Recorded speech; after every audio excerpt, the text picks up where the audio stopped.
Imagine for a moment that you've been transported back in time, not to a romanticized world of knights and castles, but to the harsh, grimy reality of the Middle Ages. You wouldn't just be a tourist, you'd be living it.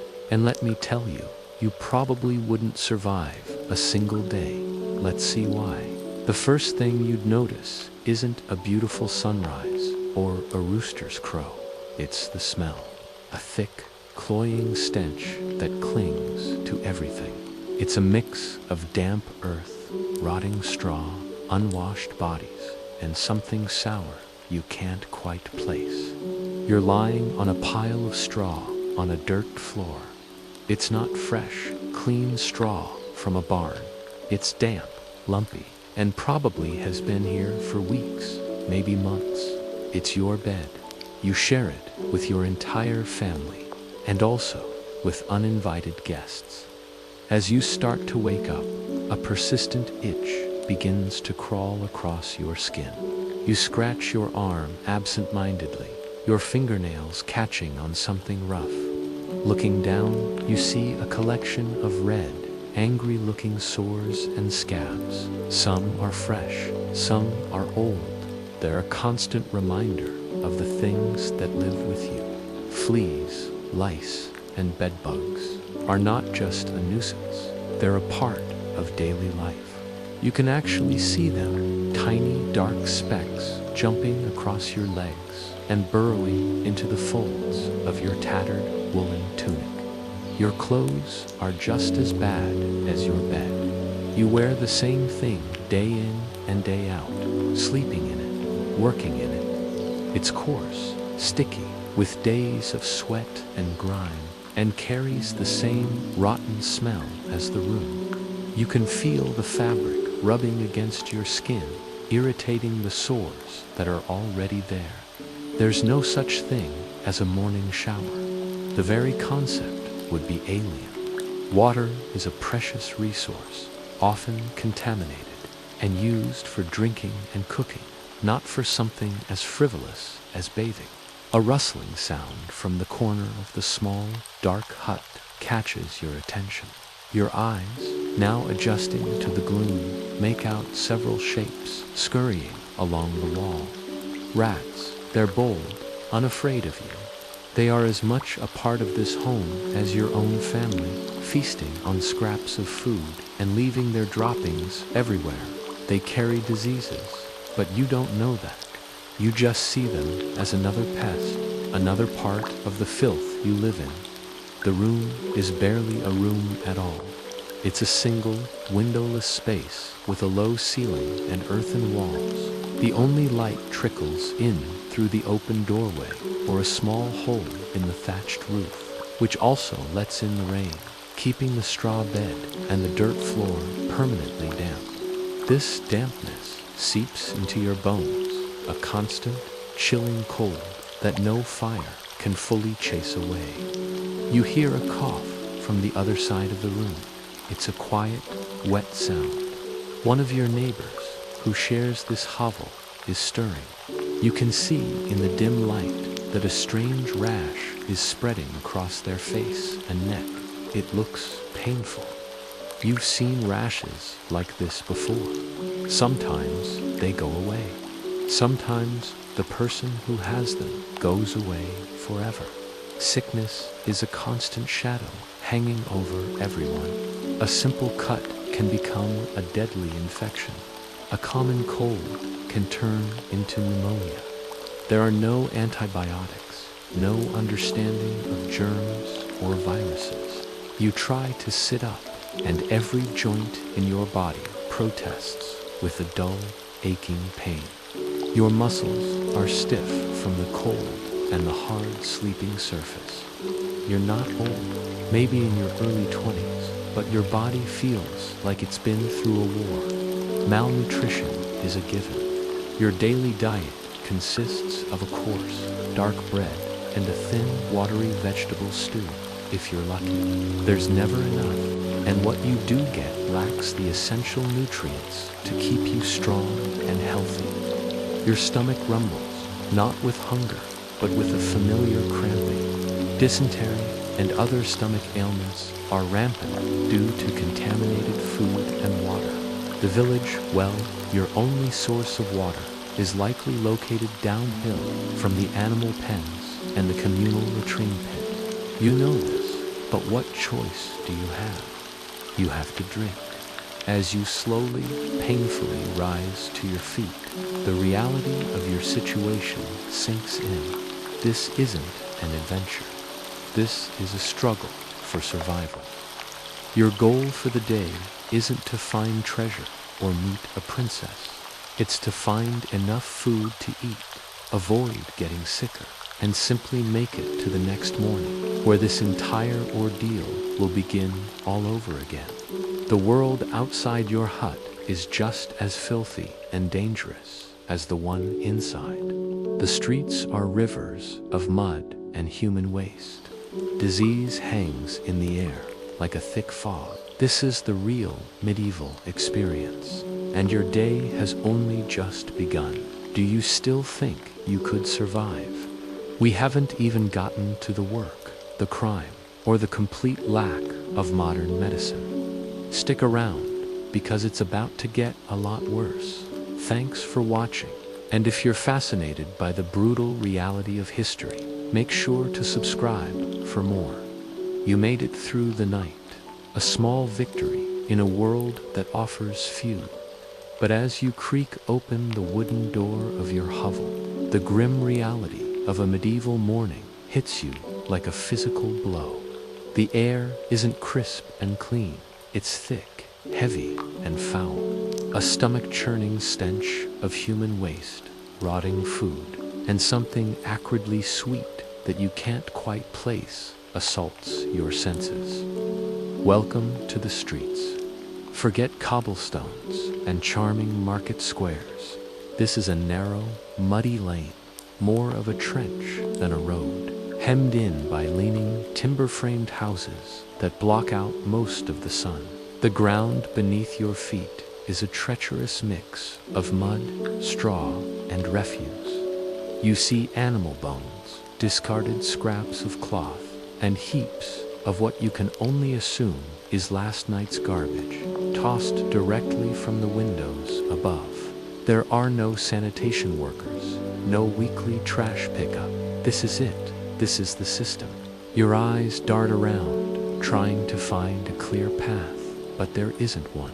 To your left, a pig wallows happily in a puddle of murky liquid. To your right, a pack of skeletal dogs tears at a small carcass. And then you see them, rats. Not just one or two, but dozens. They're bold, unafraid, scurrying across the muck, disappearing into cracks in the crumbling walls. They are the true kings of this city, thriving in the filth that humans create. You take a hesitant step, your thin leather shoes sinking into the sludge. The feeling is disgusting, the cold wetness seeping through almost instantly. Every movement requires careful calculation to avoid slipping or stepping into something truly vile. The sounds are just as oppressive as the smell, a constant, low hum of human misery. From an open window above, you hear the faint, desperate groans of someone in pain. A little further down the lane, a woman sits slumped against a wall, her body racked with violent, phlegmy coughs that echo unnervingly in the enclosed space. You try not to stare, but you can't help but notice her face. It's pale, almost translucent, and her skin is dotted with angry red sores, some oozing a sickly fluid. Is it the pox, the sweat, the plague? You don't know, and you don't want to find out. You pull the collar of your rough-spun tunic. The air itself feels diseased, each breath a gamble. You quicken your pace, or at least you try to. The narrow lane is surprisingly crowded. People shuffle past, their faces grim, their eyes downcast. No one makes eye contact. There's a palpable sense of suspicion and fear. Who is sick? Who is a thief? Who might shove you into the mud for the single pathetic coin you might have? There are no guards patrolling these back alleys. No sense of law or order. Protection is a luxury you can't afford. You are utterly on your own. Shadows flicker and dance in the tight alleyways, playing tricks on your eyes. Was that a man with a knife lurking in that doorway, or just a pile of rags? Every dark corner holds a potential threat. You clutch the small, stale loaf of bread you have for the day, holding it tight against your chest. It's not just food, it's your survival, and everyone you pass knows it. A child, no older than 5, with matted hair and dirt-caked cheeks, watches you with hollow eyes. His hand is outstretched, but he doesn't say a word. The silence is more haunting than any plea. You have to keep moving. You pass a public well, the supposed source of fresh water for the neighborhood. A crowd is gathered around it, but the water they're pulling up in wooden buckets is cloudy and brown. You see people drinking it anyway. They have no other choice. This is the water they'll use for drinking, for cooking, for washing if they wash at all. The link between contaminated water and disease hasn't been made yet. To them, this is simply water. The further you walk, the worse it gets. You turn a corner and are met with a scene straight from a nightmare. A cart is parked in the middle of the path, and 2 men are loading bodies onto it. They're wrapped in simple cloth shrouds, but the shapes are unmistakably human. The men work with a grim, practiced efficiency, their faces blank. "Bring out your dead," one of them calls out in a monotone voice, a sound that chills you to the bone. This isn't a rare occurrence, it's a daily chore. The Black Death may have passed its peak, but pestilence is a constant companion in these times. Typhus, dysentery, cholera, smallpox, they are all here, woven into the very fabric of life and death. The air is so thick with pathogens that you can almost taste it. Every cough you hear, every person you see with a feverish glint in their eye is a potential death sentence. You finally reach the edge of the main thoroughfare, which is only marginally better. It's wider, yes, but just as filthy. A river of open sewage runs down the center of the street, a stinking channel that carries everything away. Eventually, horses and carts churn through it, splashing the foul liquid onto the walkways and the unlucky pedestrians. You have to be constantly vigilant, ready to jump out of the way. The noise here is a cacophony. The rumble of wooden wheels, the shouts of merchants hawking their wares, the braying of donkeys, the squeal of a pig being led to slaughter. It's an overwhelming sensory assault. And through it all, the smell persists, a constant reminder of the decay that surrounds you. You haven't even been outside for an hour, and you already feel grimy, sick, and profoundly unsafe. Your modern immune system, unaccustomed to this level of bacterial warfare, would already be under siege. The simple act of breathing is a hazard. A small cut on your foot from a sharp stone in the mud could lead to a fatal infection. This isn't an adventurous historical reenactment. This is a brutal daily struggle for existence. And as you stand there, ankle deep in filth, surrounded by sickness and desperation, you realize with dawning horror that the sun has barely even risen. You still have the entire day to get through. Ever wonder what it was like to eat in the Middle Ages. Forget the grand feasts you see in movies.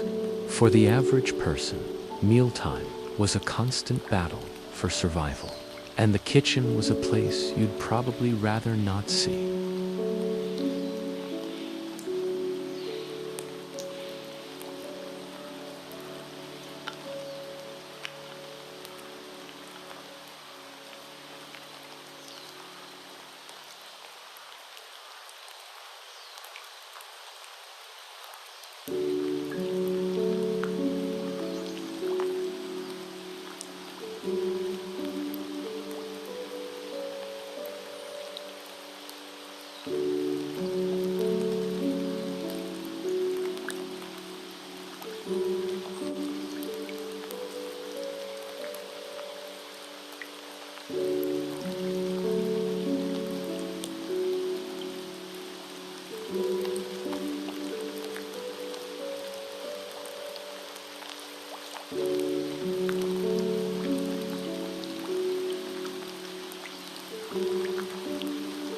This one is dense, dark, and hard as a rock. And as you look closer, you see movement. Small, pale maggots are slowly making their way across the surface. This bread is likely weeks old, riddled with weevils and their larvae. But in a world where every crumb counts, nothing is thrown away. This isn't just a worst-case scenario. It was a daily reality. Grain storage was primitive, and pests were a constant, unavoidable part of the food supply. Feeling thirsty, you look around for a drink. There's a wooden bucket in the corner filled with water. You peer inside, and the water is cloudy, a murky brown with bits of dirt and grime floating on top. It was likely scooped from the same river where people washed their clothes, where animals drank, and where all the village waste ended up. Clean, safe drinking water was a luxury most couldn't even imagine. Diseases like dysentery and cholera spread through contaminated water, were rampant and often fatal. Every sip was a gamble. Despite the insects, the maggots, and the filthy water, you are starving. The gnawing hunger in your belly is a pain that overshadows disgust. So you eat. You take a piece of the maggot-infested bread and dip it into the insect-filled stew. The taste is bland, earthy, and gritty. With every bite, you can feel the crunch of insect shells between your teeth. You force it down, your body desperate for any kind of calories. As you eat, you look at the others sharing this meager meal. They don't flinch. This is their normal. You notice a man with angry red sores covering his face. A woman beside him has a festering, open wound on her arm, poorly wrapped in a dirty rag. Malnutrition weakened their immune systems, making them susceptible to all kinds of infections and skin diseases. Scurvy, caused by a lack of vitamin C, led to rotting gums and teeth falling out. Pellagra, from a niacin deficiency, caused horrible skin lesions and dementia. These weren't isolated incidents. They were common afflictions. The meal does little to satisfy you. Your stomach churns, a knot of pain and nausea. The food that was supposed to give you strength only makes you feel weaker, sicker. Hunger in medieval times was a cruel master. It forced people to consume things that we would consider inedible, things that often made them sick. Food wasn't about pleasure. It was about staving off death for one more day. Each bite was a grim reminder of their fragile existence, a world where the line between sustenance and poison was terrifyingly thin. Now, let's talk about why the food was so bad. Preservation methods were basic. Salting, smoking, and drying were the main techniques, but they weren't always effective. Salt was expensive, often too expensive for the average peasant. This meant meat and fish would often be on the verge of spoiling by the time they were eaten. Spices, which we use for flavor, were used in the Middle Ages to mask the taste of rot. A heavily spiced piece of meat wasn't a sign of wealth. It was often a sign that the meat was going bad. The lack of sanitation was a huge factor. Without refrigeration, food was a breeding ground for bacteria. Kitchens were dark, dirty, and filled with pests like rats and cockroaches, which spread disease. Cross-contamination was a given. The same knife used to butcher a possibly diseased animal would be used to chop vegetables without being properly washed. The concept of germ theory was centuries away. People had no idea that invisible microbes were making them sick. They often blamed bad air or miasmas for disease. Life was a cycle of hunger and sickness. A poor harvest could mean starvation for an entire village. The average peasant's diet consisted mainly of bread, porridge, and whatever vegetables they could grow. Meat was a rare luxury. This lack of dietary diversity led to widespread malnutrition, which in turn made them more vulnerable to the diseases lurking in their food and water. It was a vicious cycle. The sheer variety and safety of the food we have today is a miracle of modern science and logistics that our medieval ancestors could never have dreamed of. Their world was one where every meal was a risk and survival was a daily, grinding struggle. You really wouldn't have survived a day. Imagine you wake up one morning, but something feels off. The usual morning sounds of the village, the blacksmith's hammer, the rooster's crow, the chatter of neighbors are replaced by a heavy, unsettling quiet. You step outside your small, wattle landau hut, and the air hangs thick with a strange, sweet, and sickly smell. From the house next door, you hear a deep, racking cough, a sound that seems to tear right through the thin walls. Then another cough from across the narrow, muddy lane. It's a symphony of sickness, and it's getting closer. This is your new reality in the medieval world, where disease doesn't announce its arrival with sirens or news alerts. It creeps in like a phantom, silent and unseen. The Black Death is the one everyone remembers, the great specter of history. But it was just one of many horsemen. Smallpox, measles, typhus, dysentery. These were the everyday terrors, the silent stalkers in your community. You wouldn't get a diagnosis from a doctor. You'd just see the symptoms. Let's say your neighbor's child, the one you saw chasing a chicken just last week, now lies on a straw pallet, her small body covered in angry red spots. Her breathing is shallow, her eyes glazed over with fever. Her parents are helpless.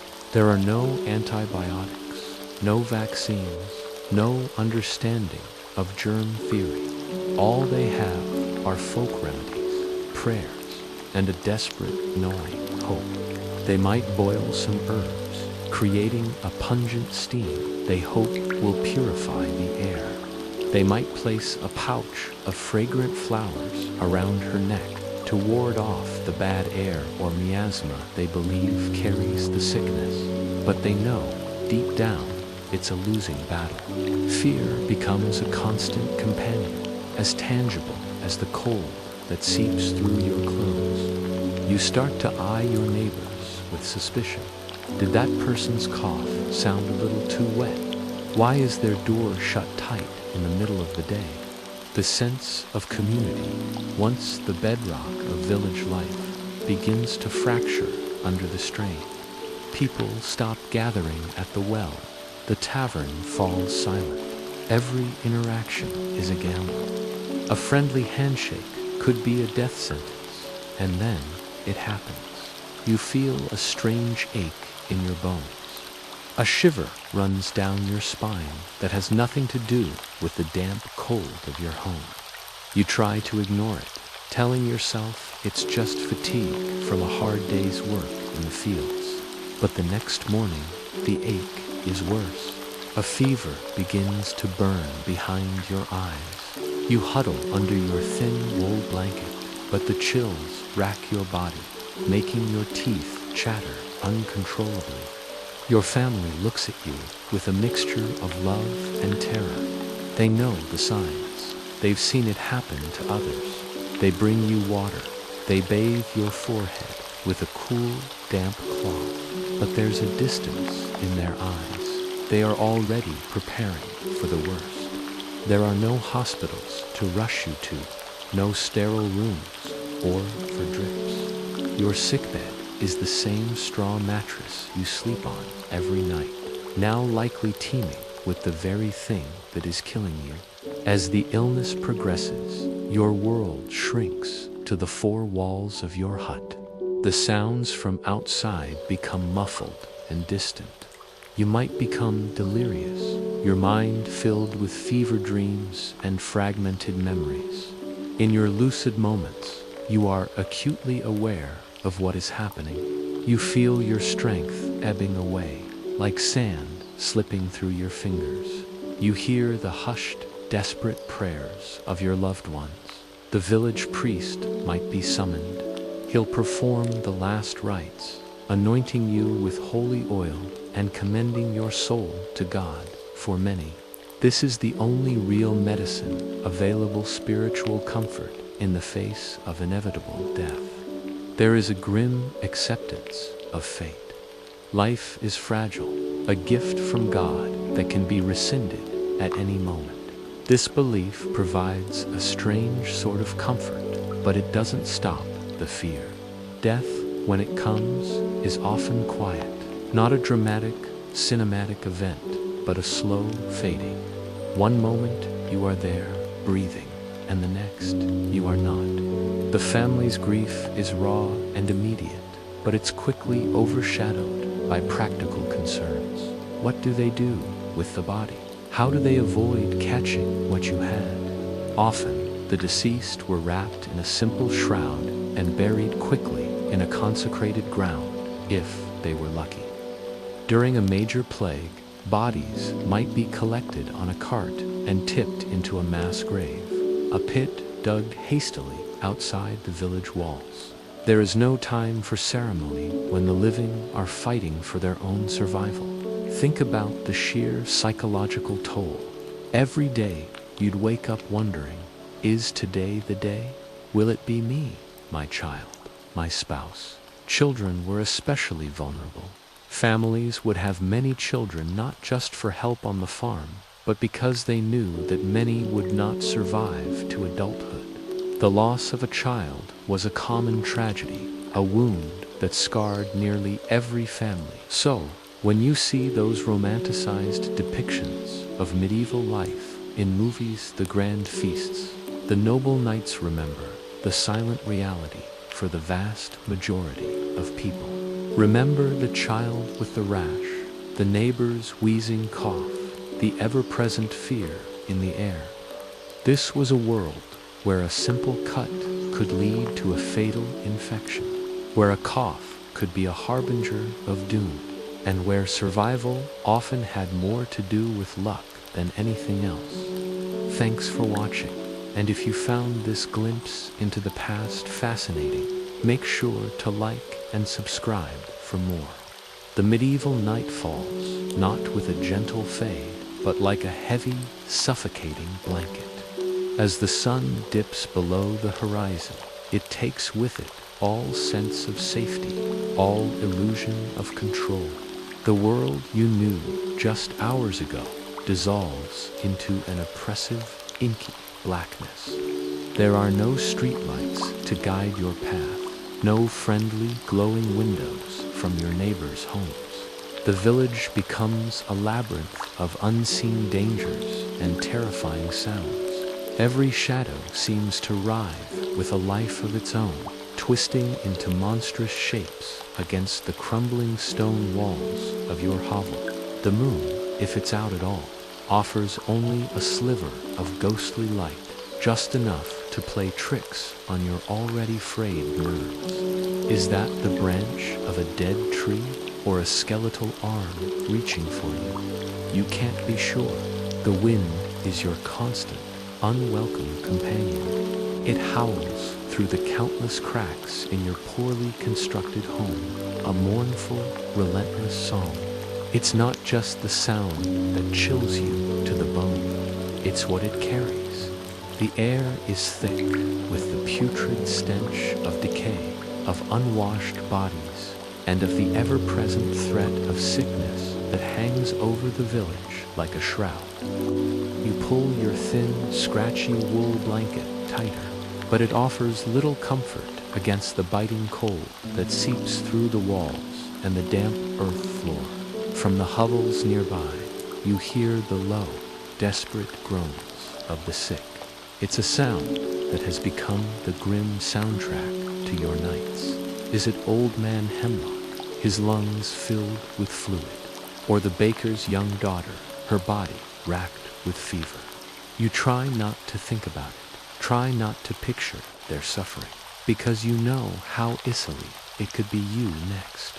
Every cough from a family member, every sneeze in the dark, sends a fresh jolt of fear through your heart. Sickness in this world is not a temporary inconvenience. It's a potential death sentence, and the night is when that reality feels most acute. Inside your own small, cramped space, you are not alone. The darkness is alive with the rustling and scratching of unseen creatures. Rats, bold and unafraid, scurry across the floor, their claws making tiny clicking sounds on the packed dirt.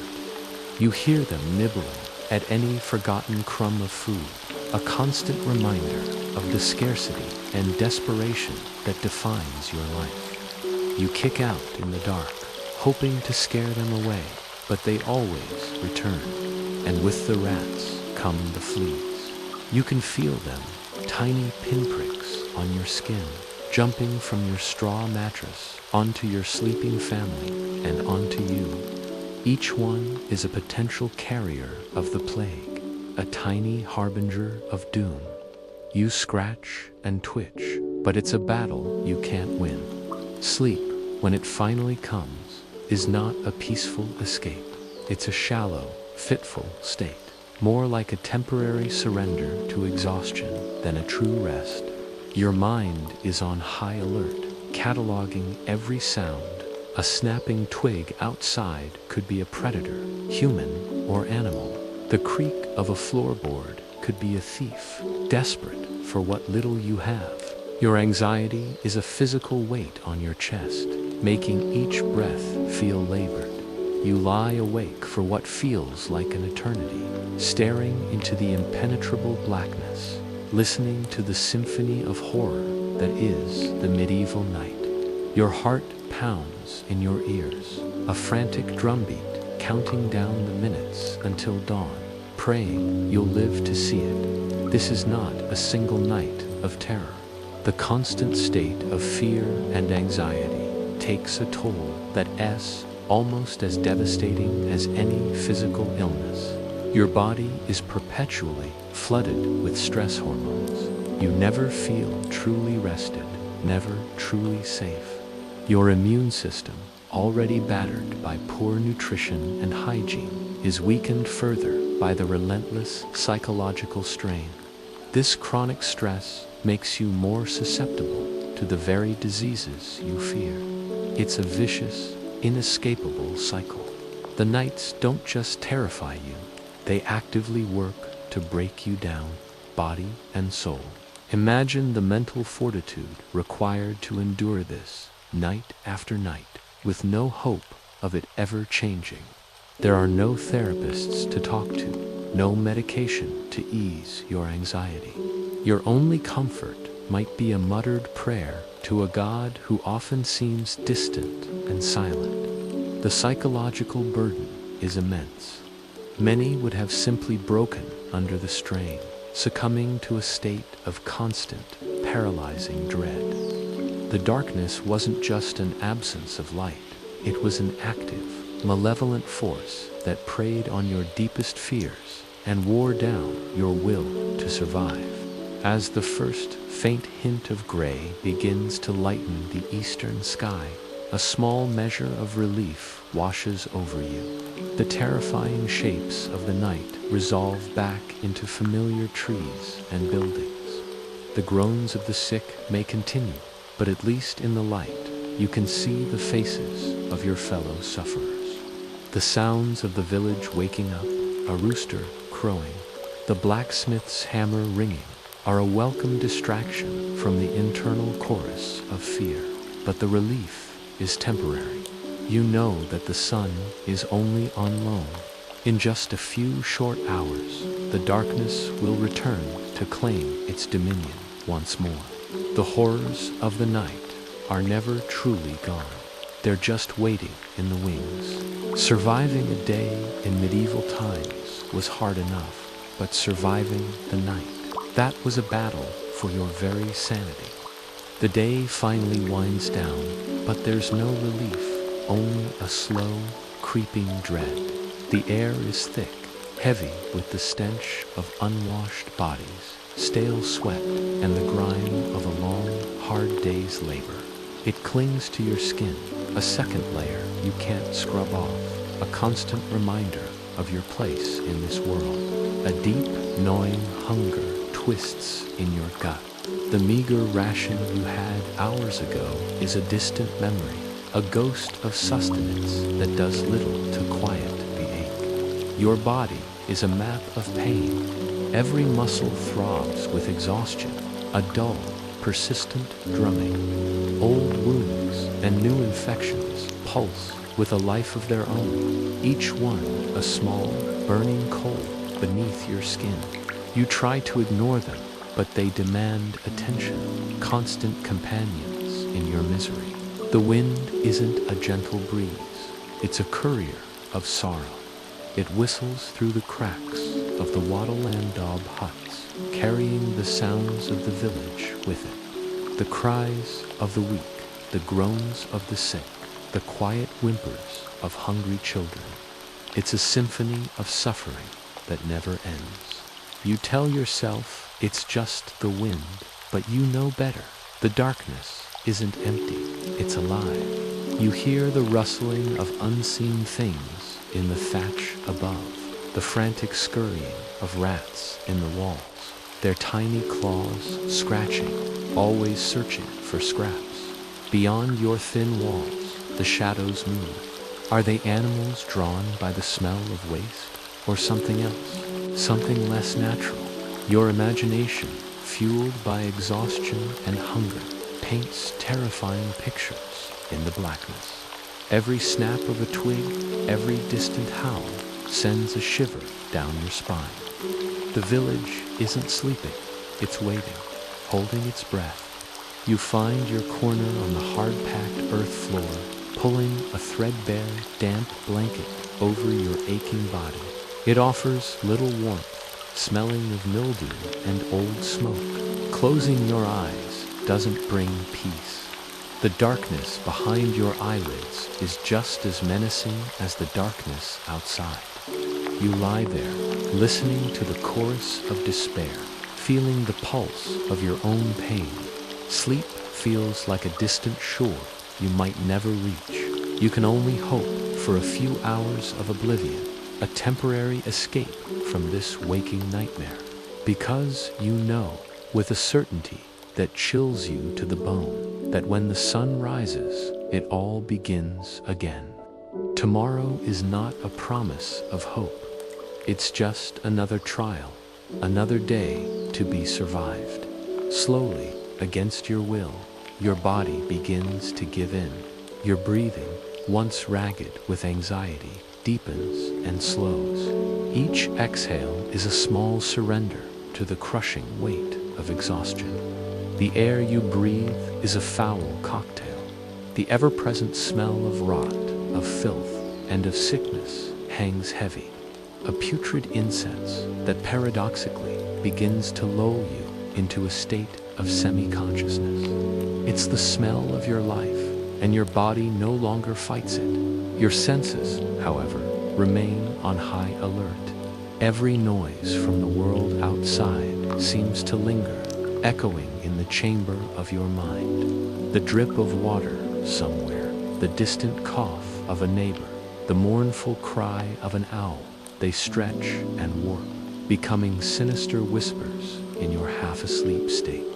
You try to push them away, but they weave themselves into the fabric of your descending thoughts. Your physical discomfort becomes the landscape of your dreams. The open sores on your skin, ignored during the day's frantic activity, now itch and burn with a renewed vengeance. A low-grade fever, a constant companion, makes your skin feel hot and tight, a furnace from within. You drift in a state between wakefulness and sleep, a feverish haze where reality blurs. You see faces in the flickering shadows cast by the dying embers in the central hearth. Faces of those you've lost, their eyes filled with pity or accusation. The groans from the next hut become the voices of spirits, whispering warnings you can't quite understand. Is this sleep or a descent into madness? You may rest now, but it is not a peaceful rest. It's a shallow, uneasy truce with consciousness, a brief respite for a few precious hours before the first cruel light of dawn tears you from this troubled slumber. Thanks for watching. If you found this journey into the past compelling, please consider liking this video and subscribing for more immersive experiences. Your support helps us continue to bring history to life.